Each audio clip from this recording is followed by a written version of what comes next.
was about 27 degrees, and it was truly incredible to just be able to dive down and experience this amazing environment. I think the best part about it is the visibility. As you can see from the footage, it was 20 to 25 meters at every single point. So even if there were no big fish to look at or fish to shoot for my partner, it was still an amazing experience to practice some free diving and be able to scuba dive. The next morning when I wake, I feel like Sleeping Beauty, and the world is at my feet. Bring the heat. The next morning when I wake, I feel like Sleeping Beauty, and the world is at my feet. Bring the heat.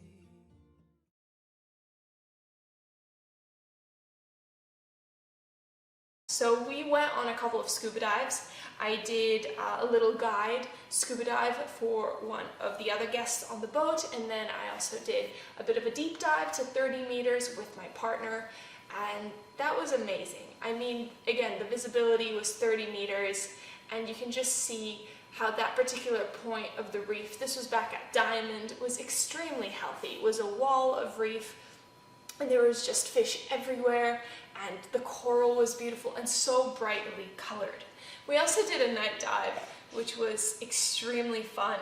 However, a little bit nerve-wracking because the sharks were very interested in our lights and were definitely coming out to check us out while we were diving at night. We also ran into a tawny nurse shark, which got a little bit spooked by us diving at night. This whole time, of course, I was using my Orca torch, which you guys may have heard me talk about before. The torch really changes the game in any scuba diving or free diving. It brings out so much more color, and you get to see the underwater world in the true way.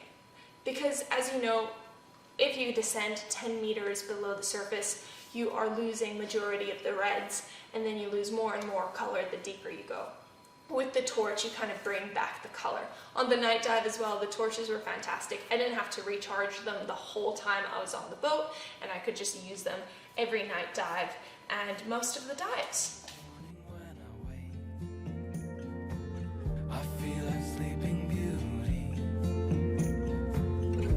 and the world is at my feet. Bring the heat, deep sleep, big heat, cover me, re-energize me, while I fantasize. Deep sleep, big heat, cover me, turn out.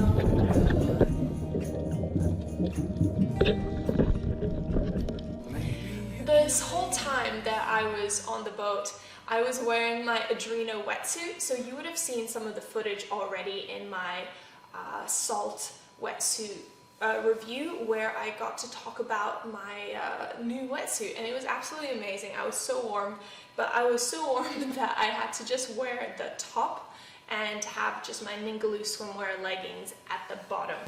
Maybe I say come, whatever comes. Maybe, just maybe, deep sleep, big heat, cover me, re-energize. So we've arrived at another destination. This one has a ship, so we're going to be swimming out to it. Check it out.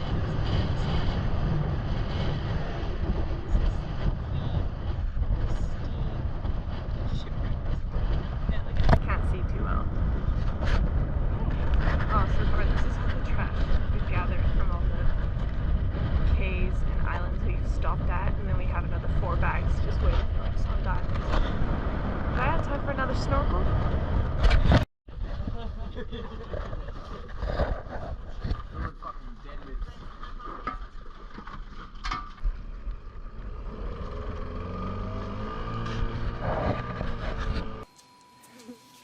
One of the things things we also got to see on Lihu Reef was SS Queen Cristina, which was wrecked in 1896. It was a steam cargo ship built in 1896 by Bartram and Sons, and it departed from Glasgow.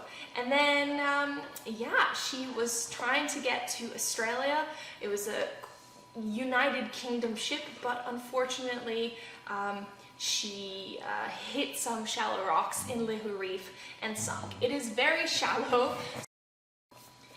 So Queen Christina's last journey was on the 17th of September 1899, and she was carrying about 140,000 cases of refined petroleum to Shanghai. Unfortunately, the weather changed and a gale forced the ship into the southwest direction towards Lihu Reef. And then Queen Cristina hit Lihu Reef. She was immediately driven on top because a huge wave hit her. Water started filling the vessel.